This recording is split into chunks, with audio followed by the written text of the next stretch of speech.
तर खरातवर ईडीनं मोठी कारवाई केली आहे। खरात आणि त्याच्या पत्नीची 3 बँक खाती सील केली आहेत। बनावट अधिकारी बनून आणि ईडीची भीती दाखवून त्यांना लोकांकडून कोट्यवधी रुपये उकळल्याचा आरोप आहे। या प्रकरणी मनी लॉन्ड्रिंगचा गुन्हा दाखल झाला असून नाशिक, पुणे आणि मुंबईतील व्यवहारांची चौकशी सुरू आहे। लवकरच मालमत्ता जप्त होण्याची शक्यता आहे।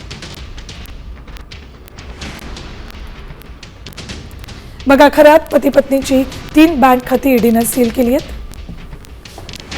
मनी लॉन्ड्रिंग प्रकरणी ईडीकडून खरातवर गुन्हा दाखल झालाय। बनावट अधिकारी बनून आणि तपास यंत्रणांची भीती दाखवून दोघांनीही लूट केली होती। नाशिक, मुंबई, पुणे आणि अहिल्यानगरमधील बँक खात्यांची कसून चौकशी सुरू आहे। संशयास्पद व्यवहारांमुळे खरातच्या मालमत्ता लवकरच जप्त होण्याची शक्यता आहे।